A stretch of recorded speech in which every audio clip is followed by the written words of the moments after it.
Alrighty, so the NFL draft just a few days away now. So yeah, kind of looking a lot of things kind of you going through your mind leading up to the first round of the NFL draft. Kind of just you want to look at some of these latest mock drafts. You know what's interesting is people don't give enough credit to guys like Daniel Jeremiah. Some of these experts have actually pretty accurate mock drafts. If you look at them the day or two before, like I think what was it Jeremiah predicted the first 3 or 4 picks last year? I think it was at least the first 3 picks he got correctly. So credit to some of these experts, including Darren Jeremiah. A lot of them have a lot of these picks right that in these mock drafts the day or two before the draft. So you got to give them credit. I mean, that's pretty impressive. Like you got to think, even if you get like 6, like even if you have like 6 picks right in a mock draft, like that's still pretty impressive. Because there's some years, like if you do the mock draft games, there's some years you might get all. It's one of those things where it's easy to get like all 32 picks wrong.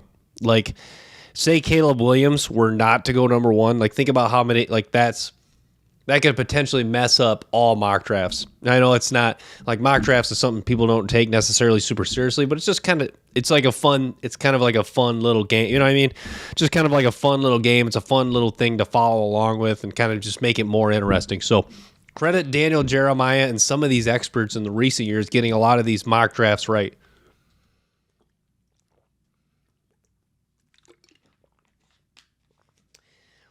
So yeah, the consensus still hasn't changed much. Caleb Williams 1, Drake May 2, Marvin Harrison 3, Jade Daniels 4, Malik Neighbors 5. You got both the LSU guys back to back. It's interesting. A lot of people I think you'd be hard pressed to find a lot of people that are willing to put Malik Neighbors ahead of Marvin Harrison, but a lot of people like Malik Neighbors ahead of Marvin Harrison. Or I think a lot of people just favor Malik Neighbors ahead of Marvin Harrison. They don't necessarily think he's better, but they just like Malik Neighbors' skill set. Because Malik Neighbors does have kind of a skill set that is just more, you could argue it's more fun, it's more exciting. Like this is a guy that's just like electric with the ball in his hand. Not that Marvin Harrison isn't, but when Malik Neighbors gets the ball in the open field, it's kind of like the cliche, you really hold your breath. And just like like the defense is just kind of tensing up like, oh man, this guy's in the open field. Like we got to get him down. And if the first guy doesn't get him down, can the second guy get him down? So Malik Neighbors is just so dynamic with the ball in his hands. And there's just a lot of different ways you could utilize this guy. I think this guy you talk about the term weapon. Malik Neighbors really epitomizes the term weapon in the National Football League. Rome Odunze at 6, J.J. McCarthy 7. Yeah, I'm talking J.J. McCarthy. I know I've talked about him a lot. Being a Michigan fan, I followed him closely, watched a lot of his games. You talk about a wild card in the NFL draft, that is J.J. McCarthy. J.J. McCarthy, the ultimate wild card in this 2024 NFL draft. Really good player. Really nice career at Michigan. A guy that's a winner. So yeah, legit wild card in this 2024 NFL draft.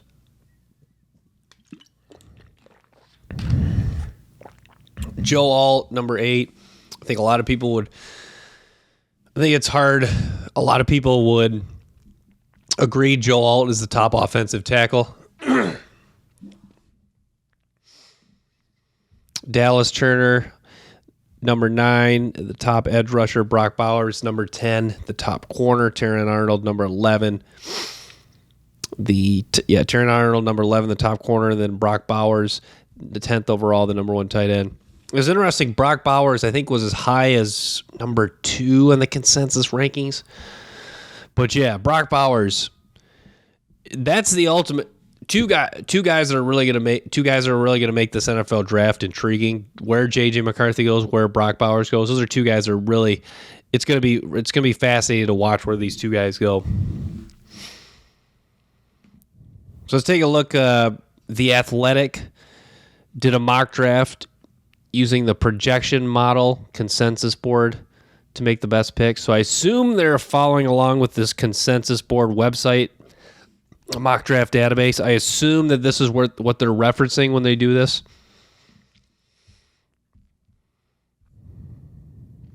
Not 100% sure, though. But this will be interesting. So it has the Chicago Bears taking Caleb Williams, number 1. The Washington Commanders taking Drake May, number 2. That's kind of a little bit of a change up. Most people have Washington going Jayden Daniels. Rumors, I'm hearing that Jayden Daniels didn't interview with Washington.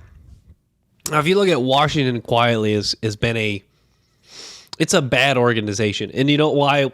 I think what's made Washington such a bad organization is they're not always, them not always being horrible has almost hurt them more than if they were just horrible every year. Because you look at when the Browns were back-to-back years were just horrendous, if you're just horrible, like Jacksonville for years, if you're just horrible, getting top 5 picks, getting 3-4 top 5 picks in a 5-year span is really what can turn you around. Now, I know Washington, if you go back to 2020 draft, they did get Chase Young. But Washington has been some years average, but then most years just below average. So they've kind of that's kind of people talk about the NFL. A lot of teams are just kind of sitting in purgatory. The Washington Commanders, with the exception of a couple years ago, and then now this year, kind of, you could argue this year is kind of it could be a disappointment because they're a quarterback needy team and they might not get the best quarterback, even though they're picking 2nd overall. So you could argue, the Washington's really kind of been in that purgatory. And you could argue a lot of NFL teams are kind of in that area.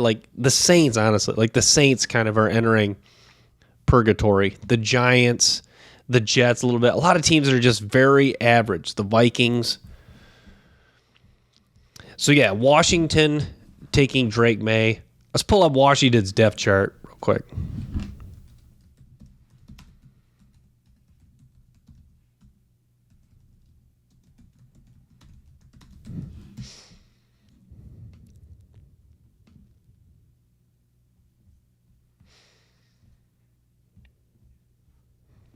Terry McLaurin. Yeah, still got McLaurin.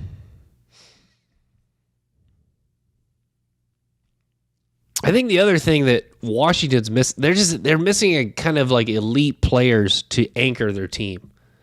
When you think of, I know he just retired, but when you think of the Rams for the last few years, including the Super Bowl run, you think Aaron Donald, Jalen Ramsey.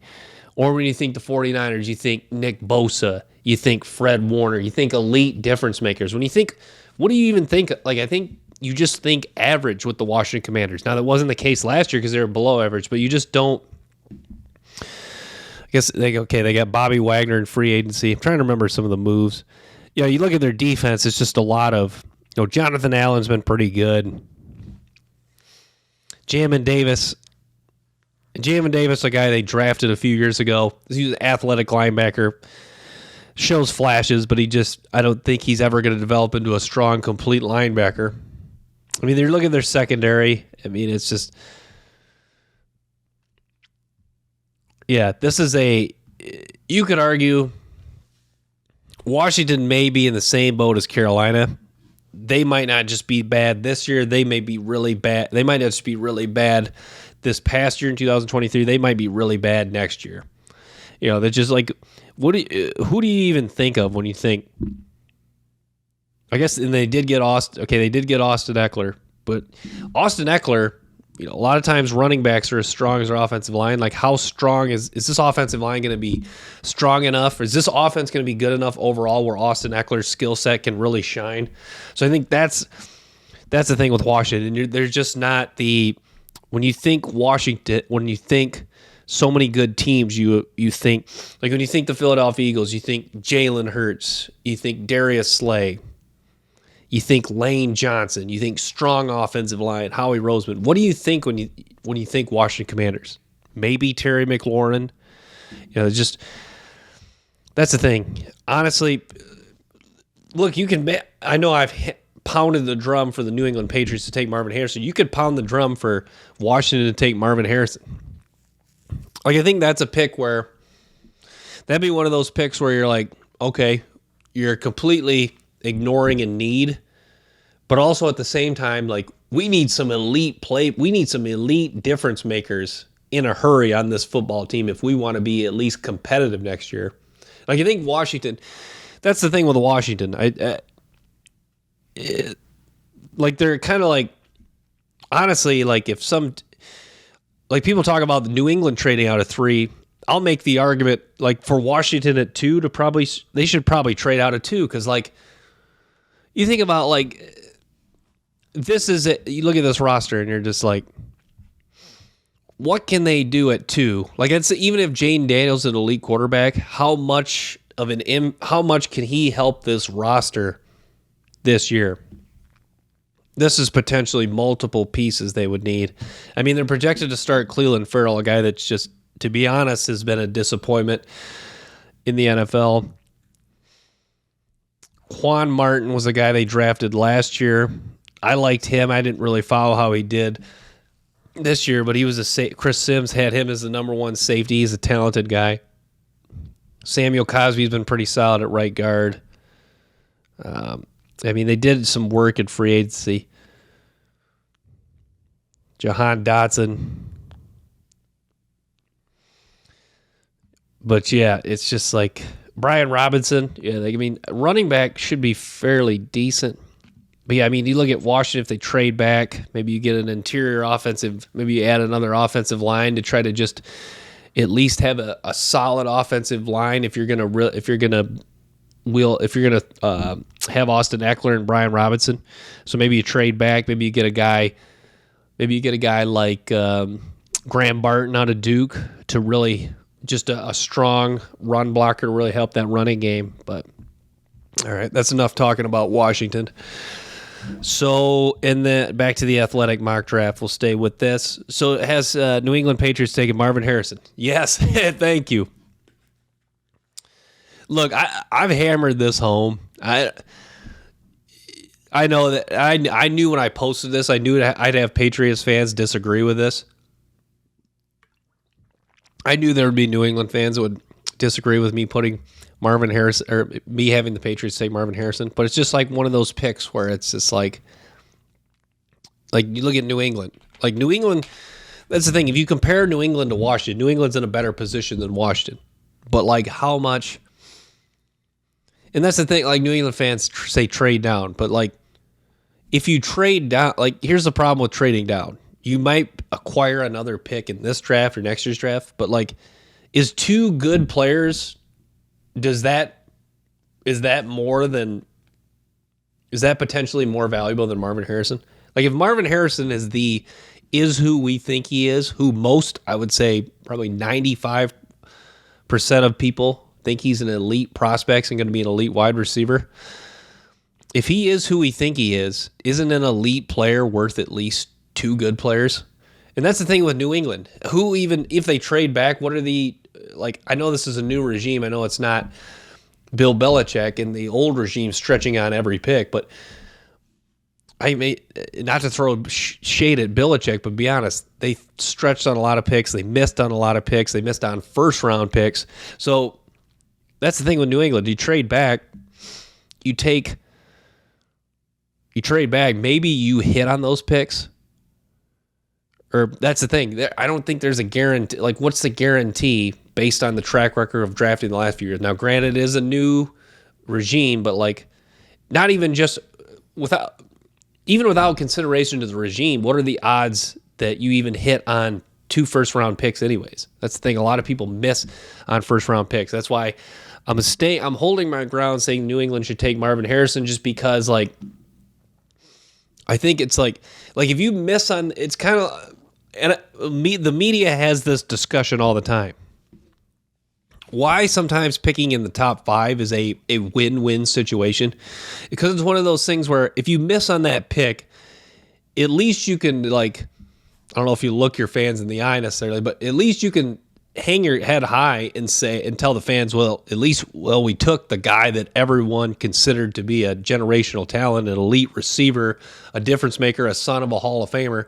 At least you can say that with your chest puffed out. If you trade back and you take, I don't even know who they potentially if they trade back in the first round, and you take that guy and he's a complete flop, Then there's always going to be, well, you could have stayed at 3 and you could have taken what everyone said was an elite NFL wide receiver. So I know I've hammered this point. I've spoke about this for quite a bit, but I just don't, it's one of the, and also it's just one of those picks where if you kind of just want to put it simply, or if you want to, in other words, it's not a bad pick. Taking an elite wide receiver, a guy that's a freak of nature like Marvin Harrison, whether it's the 10th overall pick, the 3rd overall pick, the 2nd, the 1st, heck, even if the Bears took him 1, it's not a bad pick.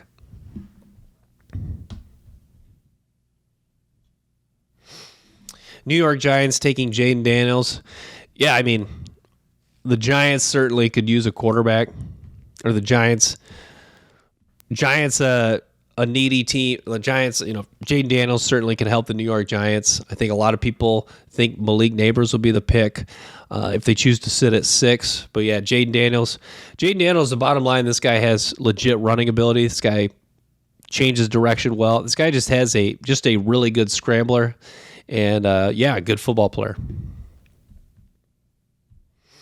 Number 5, the New York Jets taking Malik Neighbors. This is kind of one of those picks, like the Jets are in a situation. I feel like this is one of those picks where it's kind of like, why not?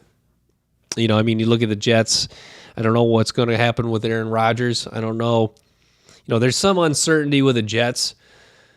But this is one of those picks where that it's saying like, okay, let's create some certainty. Let's say we're going to have a legitimate dynamic group of wide receivers. Garrett Wilson, Malik Neighbors. Like Garrett Wilson and Malik Neighbors, you talk about just two guys that just like both those guys. Those guys are similar. They're just guys that you can set like just fierce competitors, and they're just both guys that they want to get the ball in their hands, make people miss, make people look silly, get yards after the catch. And they're both guys you can utilize in different ways, in the slot, outside. So yeah, Malik Neighbors, that's a not only just a fun pick, but it's one of those picks where the Jets are just like, yeah, well, let's create some certainty. Let's know we're coming into next season knowing we have a legitimate wide receiver core. Arizona Cardinals getting Rome Odunze. To me, I think the Cardinals taking Rome Odunze, that's like a safe pick. I don't see Rome Odunze being a bust in the NFL. I just like you talk about I don't see Malik Neighbors or Marvin Harrison being a bust, but in other words, I think Rome Odunze has the highest floor out of these guys in the NFL. I just don't even if Rome Odunze never becomes a top 5 wide receiver in the next few years, I think at the very least he's going to be a tier 2 guy. Like he'll be like I can see him being like, who are some of the tier 2 guys? Like a Mike Evans, Keenan. He's going to be a good NFL wide receiver. You'd argue with the highest floor out of Marvin Harrison, Malik Neighbors. Now maybe there'll be a debate. Now maybe that's a debate between him but if you argue who has the highest floor between him and Malik Neighbors, there's a legit argument that you could argue he has a higher floor than Malik Neighbors. Tennessee Titans, Joe Alt. Yeah, that just seems like a fit. Mike Vrabel, just a tough, hard-nosed guy. And Mike Vrabel is just one of those guys. It's hard to picture him without a good offensive line. So, yeah, the Titans getting Joe Alt really makes a lot of sense. Minnesota Vikings taking J.J. McCarthy here at 8. Yeah, I mean, that's kind of the popular landing spot for J.J. McCarthy. I know the Giants have become the stronger rumor, but yeah, Minnesota Vikings certainly. And then this is kind of interesting. This has the Chicago Bears taking Dallas Turner. Yeah, Dallas Turner seems like 8 to Atlanta, so that would have been a trade. So yeah, Minnesota 8 would have. But yeah, that was the popular spot where Dallas Turner goes 8 to Atlanta. This is another popular spot this would be a strong pick for Chicago Bears, Dallas Turner. So yeah, that would be a really nice combination of picks there. The Bears got Dallas Turner and Caleb Williams.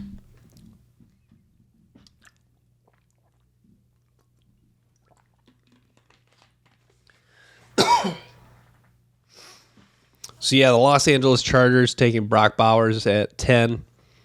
Brock Bowers and the Chargers just seems like a fit. That just seems like a Jim Harbaugh pick. Like Jim Harbaugh, I think is going to be having Jim Harbaugh in the rooms. Like obviously he doesn't have all the say of who they draft, but I think Jim Harbaugh is going to be. He will be one of the guys pounding the fist or pounding the table to take Brock Bowers if he's on the board. If the Chargers are picking at 5, they're picking at 10. This would be hypothetically if they traded back. But yeah, Jim Harbaugh is just a guy that he always likes having good tight ends. So yeah, Brock Bowers and his infatuation with some of the tight ends they had at Michigan, like Jake Butt and Colson Loveland. This would be a pick that would make a lot of sense. Because, that's the thing with Brock Bowers. Like, a lot of people consider him to be a top 10 pick, but there's not a lot of landing spots. Or there's not, I don't know, you're kind of having a hard time, with finding an ideal fit. I think why the Chargers, if he does go top 5, a lot of people, or does go top 5, top 10, like he should, a lot of people just say, the Chargers are is that team, just because, the Chargers are a tight end, are in need of a tight end. Atlanta Falcons taking Jared Verse. Yeah, I mean, that makes sense. Verse, powerful edge rusher. Atlanta needs help at edge rusher. Broncos at 12 taking Laiatu Latu. Yeah, I mean, it's a pick that really would create certainty for the Denver Broncos. The Broncos been a weird team in the sense that, they haven't really necessarily whiffed on a lot of picks, but they've been getting a bunch of solid players. I think, Jerry Jeudy, I know he's no longer with the team, but that's just kind of the epitome of the Broncos drafting the last few years. Jerry Jeudy was he's a solid wide receiver, but he never really developed into a really good receiver.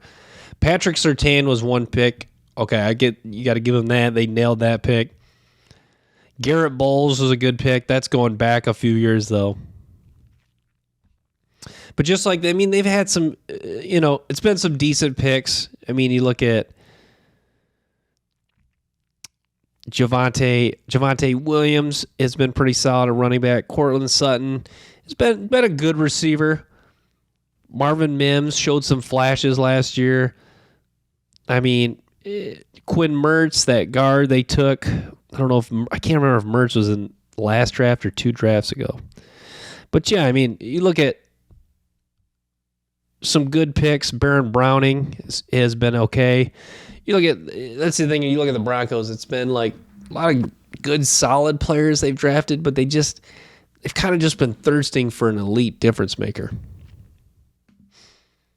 So yeah, Laiatu Latu, but you could argue that Laiatu Latu could just become a solid to good player in the NFL. But at least that's, I guess that at least.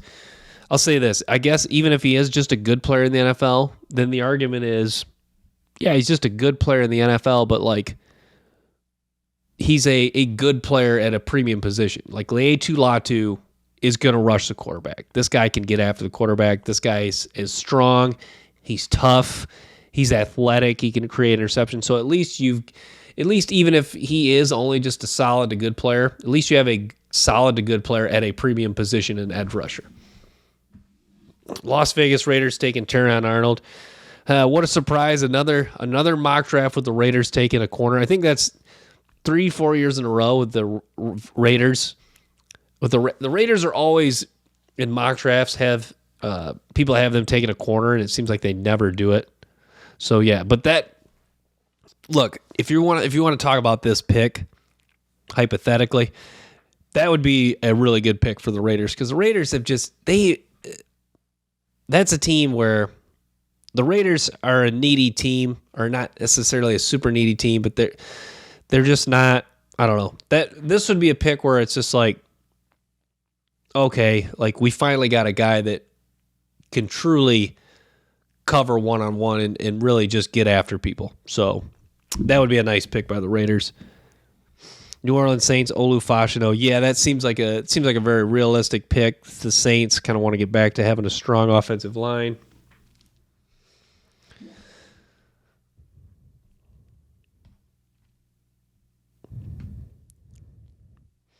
And then the Colts at 15 taking Quinyon Mitchell.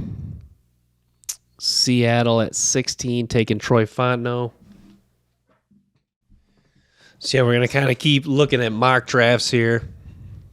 I was going to pull up Chad Reuter's mock draft. This guy's an NFL analyst. Posted it on Twitter. This was kind of crazy. He didn't have Jerzon Newton going first round. I think if you think Jerzon Newton's not going first round, you're kind of out of your mind. Not to say that this guy is certainly out of his mind, but like that's just I don't know. This is, I guess, in his defense, when you're doing these mock drafts, I guess sometimes you can forget about a player.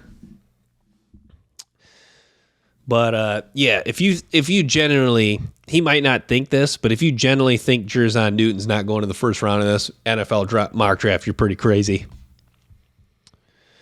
Caleb Williams 1 to the Chicago Bears, Jaden Daniels 2 to the Washington Commanders. I think I'm going to make a prediction that this is what happens, because I think a lot of years where you have the top 2 quarterbacks, I know a lot of years when you have the top 2 quarterbacks being touted to go 1 and 2 like this, like I think the consensus now would be Caleb Williams and Jaden Daniels are the top 2 quarterbacks. When you have a year where these two are being mocked as going 1 and 2 for a long time, like we've been talking about this for a month, usually when we have that, it happens. Like, for example, Trevor Lawrence and Zach Wilson that year in the 2021 draft, that was being mocked for a long time. Like Trevor Lawrence 1, Zach Wilson 2. Or I guess it could have happened in the reverse order, but most people thought for sure Trevor Lawrence would be 1, Zach Wilson 2. So yeah, usually years when we have that, usually that's what happens. So that's what, if you think that's for certain, then the draft starts at number 3 with New England. So this has New England taking Drake May. And to me, I don't know if, I can't remember if it was one of you guys that listened to me, or I think it was one of you guys that listened to me, the comment, wrote a comment, I don't know what it was referring to, but it said something like Mac Jones 2.0 or another Mac Jones. I think they were implying that about Drake May. And when you think about that more and more, it's kind of like true. If you look at Drake May, he kind of is similar to Mac Jones. They're both kind of guys that just, didn't screw it up. And that sounds like I'm kind of like throwing shade at him. But how kind of like the kid in the play that's just like so nervous and he's just like about to pee his pants and he just reads his line without screwing up. That's kind of like Drake May and Mac Jones in college. Like you look at like the 2020 Alabama national title team, like that team was loaded. And Mac Jones just distributed the ball. Not that I think what's tough with Mac Jones is he was somewhere in between a distributor and a good quarterback. So a lot of times distributors are kind of average quarterbacks. So I guess you could say AJ McCarron kind of fit that label if you're staying with Alabama. He was somewhere maybe a little bit, he was just maybe another step above AJ McCarron. I think that's why people were so high on Mac Jones. They're thinking like, this guy, sure, he's like some Alabama quarterbacks, just kind of distribute the ball, not turn it over. Greg McElroy, A.J. McCarron. But he's somewhere a little above, he's somewhere higher. So since if he's somewhere higher, maybe this guy has maybe in the Belichick New England system, maybe this guy could really thrive. Maybe he can thrive in a system in the NFL. I think that's the thing with Drake May. You look at Drake May playing for a really good coach in Mac Brown. And North Carolina has built some weapons around him. So not that Drake May was just necessarily a distributor, but he's somewhere in between distributor and great quarterback. Same with Mac Jones. In college, they're somewhere in between a distributor, like an average quarterback, and a great quarterback. You can argue that's good.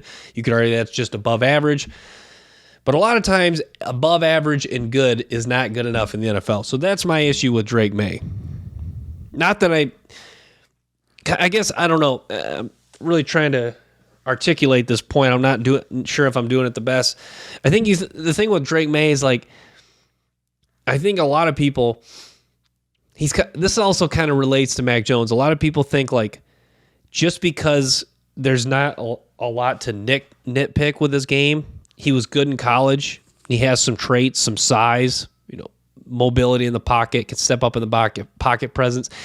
A lot of people think just because he checks all the boxes and there's not a lot to nitpick, and he also has had a pretty good career at North Carolina, and he also happens to play at a position of value. I think just because with all those things in play, I think that's what gives Drake May a boost. Like, for example, like if Drake May, like maybe this isn't a good way to put this. Like if Drake May was I don't know what other position, if he was an offensive guard, like if we're talking about an offensive guard, obviously this, like bear with me here.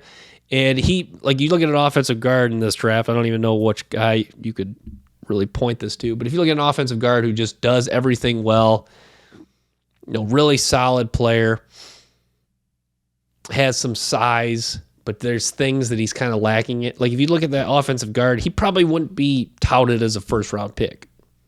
Like, I don't know. Drake May, I guess I'm not really making my point the best way possible, but I'm not a fan of Drake May. I don't dislike Drake May. I think there's some things to like, but there's just not a lot of wow factor. There's just not, I don't know. Don't dislike Drake May, but not necessarily a huge fan. New York Giants taking J.J. McCarthy. Yeah, I think kind of the discussion I was having with someone about J.J. McCarthy is last night. I think the question I have is, and I think the NFL people have answered this question. I think they've had this discussion. You look at J.J. McCarthy at the University of Michigan. Michigan primarily a running team. There's not a lot of games where he had to really throw it. Like you look at Michigan overall this year, I don't know what the ratio was, but they're talking like Michigan at times is like a 70-30 run to pass ratio. Look at the NFL, that's almost reverse. Like the NFL has become such a passing league. Like I think the question is, I think a lot of NFL people have answered this question. Can J.J. McCarthy just be a guy who just drops back can you ask him to drop back 40, 50 times a game, get in rhythm, make some throws down the field, get some chunk plays?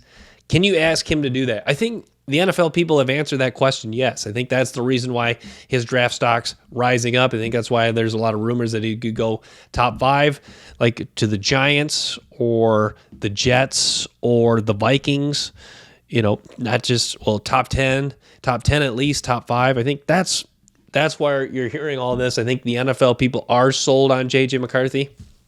I think it's actually, J.J. McCarthy's an interesting guy. It's kind of like a little bit like Trayvon Walker. He's kind of the opposite. The media is not really, the media is kind of flipped now. I think a lot of it is because of what they're hearing from the NFL people. But I think he's a guy with the media is lower on than the NFL people. You could argue Brock Bowers, maybe the NFL people aren't as high on the media if you want to compare another player. But yeah, that's the thing. I think a lot of times you'll see a guy, the media pumps up a guy. Like, for example, a couple years ago, Jermaine Johnson slid in the draft. Jermaine Johnson was an edge rusher I liked out of Florida State. He ended up falling to the Jets at whatever, I forget what pick the Jets had, somewhere in the 20s. But some people thought Jermaine Johnson might go top 15, even top 10. And someone in the NFL came out and said, and honestly, the media had really hyped him up. The media had really given him a bump. So that's interesting. So McCarthy, kind of the guy that's the opposite. The media was pushing him down a little bit. Like you see some people have J.J. McCarthy. This is still high praise because it's a good quarterback. Some people had J.J. McCarthy as like a number 4 quarterback, 3, 4, 5th quarterback. So, and then the NFL, I think there's some NFL people, I think I've kind of just heard rumblings of this. I can't confirm, but I think there's some NFL people that saw McCarthy as the best quarterback or even the number 2 quarterback just right behind Caleb Williams. So it's kind of interesting with McCarthy that the media not as high on McCarthy as the NFL people. Same kind of thing with Trayvon Walker. Trayvon Walker, I think the NFL people liked more so than the media. I'm trying to think of other examples of guys like that. But and then this has the Chargers taking Marvin Harrison at 5. That's a pick that's one of those picks like why not? Why not give Justin Herbert another weapon? Cardinals taking Rome Odunze at 6. Yeah, you feel like Arizona's in a comfortable position in this draft, I really believe, because you got to think like they can kind of just sit back here and they're like, well, because like if quarterbacks go 1 and 2, or if 3 quarterbacks go in the top 5, your Arizona sitting there at 6, or be like, man, 3 quarterbacks go. Now we know we can at least get Marvin Harrison, Malik Neighbors, or Brock Bowers. You gotta have a big smile on your face knowing that. Like the Arizona Cardinals sitting comfortably at 6, you're knowing that you can at least get one of those 3 guys, especially on a roster kind of like the Commanders, a roster that's really like when you think Arizona Cardinals, what do you even think of now? Do you think Kyler Murray? But I think when you think Kyler Murray, it's not always necessarily the most positive things. Because I'll pull up the Cardinals roster, but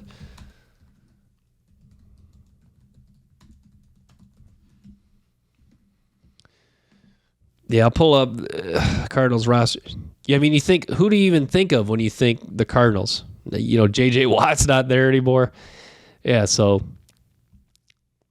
no more DeAndre Hopkins. Yeah, Cardinals kind of in a similar boat with Washington. They're just thirsting for elite difference makers. When you think Arizona Cardinals, you think maybe you think Kyler Murray, but if you do think Kyler Murray, you might think Kyler Murray for the wrong reasons. So,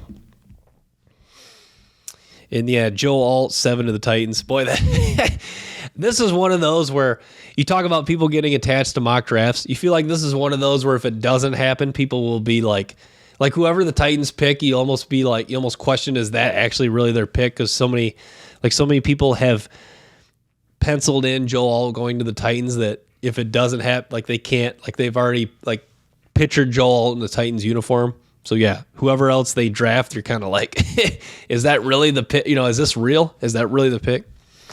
Interesting one here, Atlanta taking Quinyon Mitchell. I think that's one of those picks where I guess if you're Atlanta, you look at Atlanta, it's a team that's tried to improve. It's taken slow steps to improve defensively.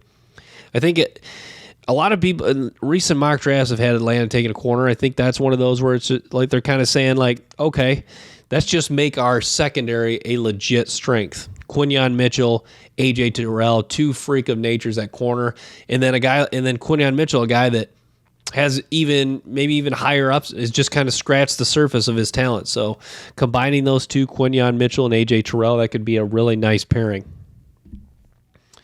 Colts taking Brock Bowers at 9. At 10, the New York Jets taking J.C. Latham. Vikings taking Bo Nix at 11. And then 12, Dallas Turner to the Broncos. 13, the Las Vegas Raiders taking Malik Neighbors. I've seen Malik Neighbors kind of slipping in a few mock drafts. It's hard to believe Malik Neighbors would fall out of the top 10. Yeah, I think how the NFL views Malik Neighbors will be interesting. Even if I would be curious just to know a lot of the NFL scouts and GM's opinion on Malik Neighbors. Even if, let's say hypothetically he does go, even where's the highest spot people think he'll go? Maybe to the Chargers at 5, maybe to a team at 4. Even if he goes 4 or 5, I'd be curious to see what the NFL people thought of Malik Neighbors. Do we dare have NFL people come out and say that they had Malik Neighbors ahead of Marvin Harrison? It's kind of like the discussion last year when the Lions took Jahmyr Gibbs. The Lions kind of were one of those teams that came out and said they had Jahmyr Gibbs ahead of Bijan. I think they actually did come out and say that, but there was after that, other NFL teams came out and said that. Will NFL teams say that? But I'd be interested to know, because there's 32 NFL teams, and not all 32 teams think alike. What are the odds are that multiple teams had Malik Neighbors ahead of Marvin Harrison? It'd be interesting to me. Could there be at least 2, 3 NFL teams? Interesting stuff. Stuff I find interesting. Saints taking Talisi Fuaga. It's kind of funny that people have the Saints just penciled in to take an offensive lineman, but the Saints are in an interesting spot at pick 14 because they still could get a good player, but the way the draft is set up, there could be at the top there could be a run on quarterbacks and wide receivers, and it's a strong offensive line class. So the Saints are just like, okay, we'll take the best offensive lineman or the best offensive lineman in what I think I can't speak for them, but what I believe is a strong offensive lineman class. So I think the Saints in a good position. Chicago Bears at 15 taking Byron Murphy. That was a projected trade if they've traded out. Yeah, I think the Bears trading out of 9, I think may be smart because if they do like Byron Murphy or Jerzon Newton, if they do like one of those D tackles, then trading back and still getting one of those guys while acquiring more resource, I think that is a huge win for the Chicago Bears. Like if the Bears come away with acquiring more draft capital and getting Caleb Williams and Byron Murphy or Jerzon Newton, you feel like that's a huge win. That's a huge first round for the Bears. Eagles getting Jared Verse. That'd be, talk about rich getting richer. I mean, the Eagles, Howie Roseman obsessed with building the trenches, and he likes powerful, strong guys. So Jared Verse with all those things that Howie Roseman looks for in a defensive lineman, that makes a lot of sense. Jaguars getting Terron Arnold. A lot of people have Jaguars, another team people think are going to take a corner. The Bengals taking Brian Thomas. Combine a couple LSU guys. Chiefs taking Xavier Worthy. Seahawks getting Graham Barton. Yeah, I like that pick. Minnesota getting Latu. It's interesting. People think Junior Colson will be the first linebacker off the board and the Cowboys take him. That's a pick where you're trying to get in the mind of Jerry Jones. Like Jerry Jones shows that he does like Michigan players and he does value the linebacker position. So with those things in mind, that's a pick that based on that, knowing those two pieces of information, that's a pick where you can really back up with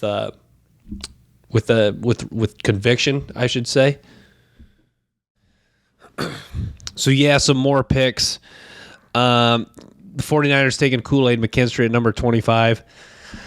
That's a pick where I don't really see that pick happening, but I feel like, that's kind of a Kyle Shanahan pick because that's a pick where you could argue the way that Kool-Aid's being viewed now, you'd argue that's a stretch. That pick's a stretch, but also you could argue that Kool-Aid is a good football player. So I guess with those things into consideration, it's a solid pick, but for whatever reason, I don't really see that happening.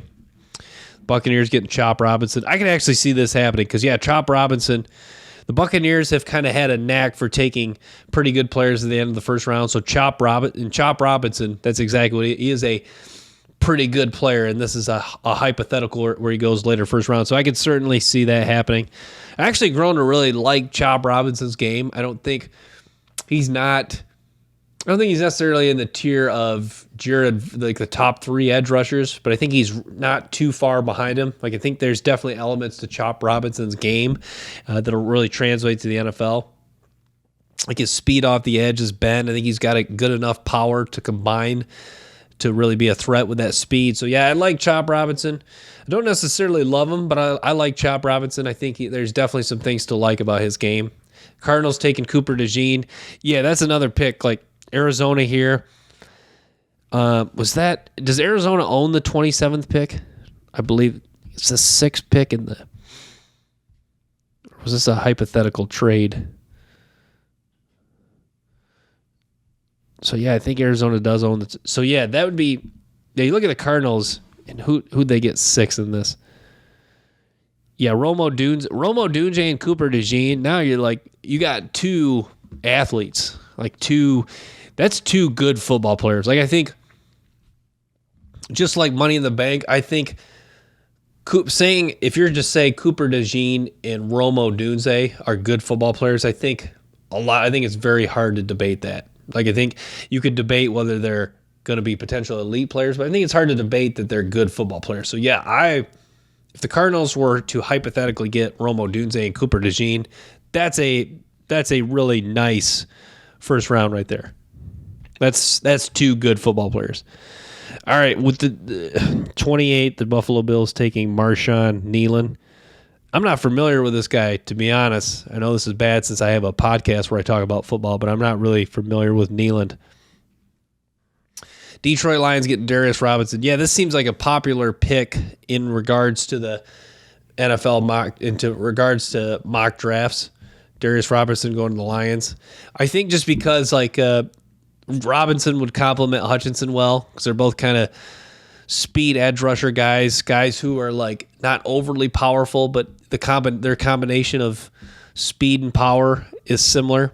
Both taller, longer guys, and Darius Robinson, like Hutchinson, just a natural feel for rushing the passer. So they're kind of similar guys. I think that's why a lot of people have the Lions taking this guy, just because he'd be he's almost kind of like a mirror to Hutchinson. He's similar to Hutchinson in a lot of ways. Obviously, there's different parts. There's things that are different about their game, but they are similar.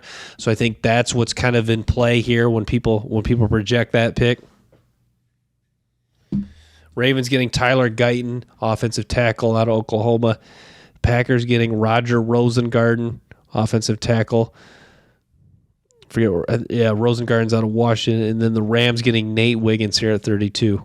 Yeah, I like that pick. I think Nate Wiggins kind of starting to become a little bit of a forgotten about guy. It's kind of been a weird trajectory for Nate Wiggins. He's a guy that, as the season went along, just went up and up, climbed to, I think in the consensus, was the number 2 corner. Now he's seen as, by most, maybe like the number 3, 4 corner.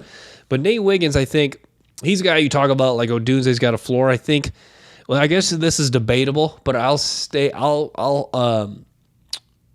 put my fist down and say I do think Nate Wiggins has a high floor in the NFL, just because 6'2", 428, and can play man coverage. Like those, just knowing those 3 attributes, and played at Clemson, and it covered good receivers at Clemson. Just knowing those 4 things about Nate Wiggins: height, speed, can play man coverage, and face good receivers at Clemson. Just knowing those 4 things, I think saying that he has a high floor, I think you're really backing up that statement when you considering those 4 things about Nate Wiggins.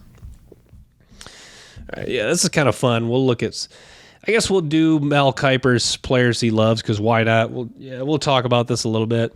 I like talking about players I love. I'll give you just a few briefly. Ladd McConkey, Braden Fisk. I'm trying to think who some other guys I love. Malik Neighbors. Do love Marvin Harrison, obviously. Brock Bowers. I love Zach Frazier, too. Zach Frazier's a guy I really like, too. I guess I don't know how I'll give him the love tag, but I do like Graham Barton, too. Those are some players I love. Caleb Williams, shocker, talking about taking the chalk. But yeah, Caleb, I do love Caleb Williams, First overall pick, best quarterback in the draft, at least in my opinion. I think a lot of people would agree. Yeah, I do love Caleb Williams. Yeah, let's look at the Mel Kiper players he loves. Did players he loves at each position. Let's see if we can see this.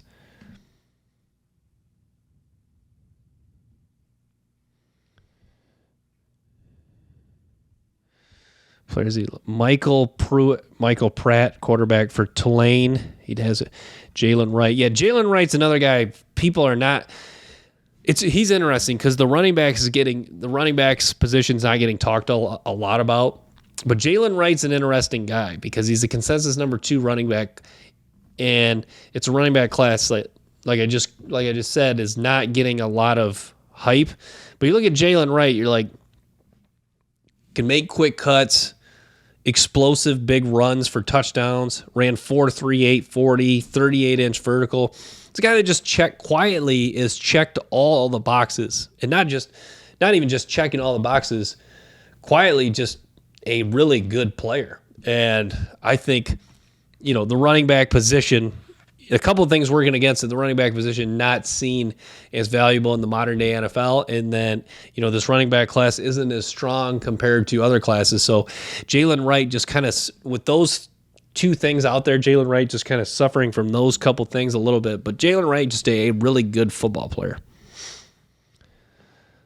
Bub Means from Pitt, wide receiver. Yeah, so a lot of these guys are kind of just sleepers. Cade Stover at tight end too. Yeah, I agree. Cade Stover's a guy I love. Not necessarily like Cade Stover. Like everyone thinks when you think tight end in this draft, everyone thinks of Brock Bowers because Brock Bowers is the top tight end. But Cade Stover, just a good all-around football player. I think he's going to find a role in the NFL. And then Zach Frazier. Yep, Ruka Rororor. You might just love him for the name, but no, I think he actually does. Javon Bullard too. I'm glad he likes Javon. Javon Bullard is too bad. Like, it's too bad Javon Bullard's movement skills aren't better, because he's a guy. Javon Bullard is just a really good football. Like, if you forget movement skills, forget traits. Like, if you're talking about just a good football player, that's Javon Bullard. Javon Bullard, you can tell, like, he's just a tough guy that gets at you can tell, like, some of these guys, like Braden Fisk, some of these guys just enjoy playing football. You can tell it means something to them. They have a passion. You can tell that they compete every single play. Javon Bullard is one of those guys. He's just a good football player.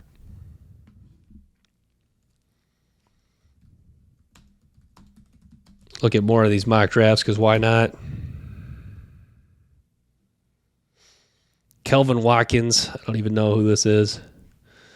The Dallas Morning News. Okay, we'll see what this guy has. Sometimes it's fun to listen to some of these random dudes' mock drafts. Oh, I have to pay for this. Yeah, I don't even know who the heck some of these dudes are, but he's got, looks like it's paywall. He did have Caleb Williams 1. Here's one from Pro Football Focus. What the first round would look like if every player in college football was eligible. That's interesting. I'm going to tell you right now.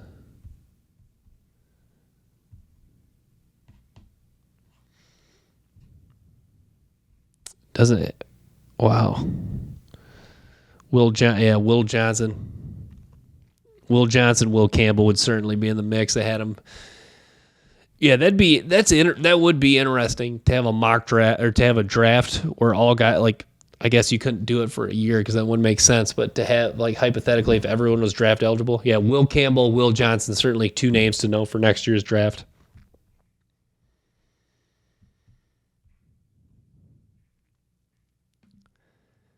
Oh, yeah, we'll do Colin Cowherd's mock draft. So he had the Bears taking Caleb Williams, number 1. Washington Commanders taking Jaden Daniels, number 2. The Patriots taking Drake May, number 3. Cardinals taking Marvin Harrison, 4. The Vikings trading up to 5 to take J.J. McCarthy. The Vikings trading up to 5 to take J.J. McCarthy. The Giants up to 6 to take Malik Nabers. Titans taking Joe Alt at 7. The Falcons at 8 taking Dallas Turner. Bears at 9 taking Jared Verse, and then the Jets at 10 taking Rome Odunze. So yeah, I think it's certainly a realistic one. I think a lot of people would agree that if quarterbacks go, I think a lot of people would agree Marvin Harrison will be the first non-quarterback off the board. I think a lot of people would agree with that statement. I think a lot of people would agree that Malik Nabers would probably be the second non-quarterback off the board. I feel like that's, like, you talk about quarterbacks should go 1 and 2, like Daniels and Caleb Williams probably go 1 and 2. I think that's the other thing that's very likely is Marvin Harrison and Malik Nabers will be the first 2 non-quarterbacks off the board. I think those 2 things seem very likely. So, and yeah, Joe Alt to the Titans. Yeah, that's one of those. If the Titans take someone else, then man, that might throw off a lot of people. But all right, I'm going to wrap with that, guys. Thanks for tuning in to the Brant Partial Show. Stay tuned for more episodes and clips from the show. Till next time, peace.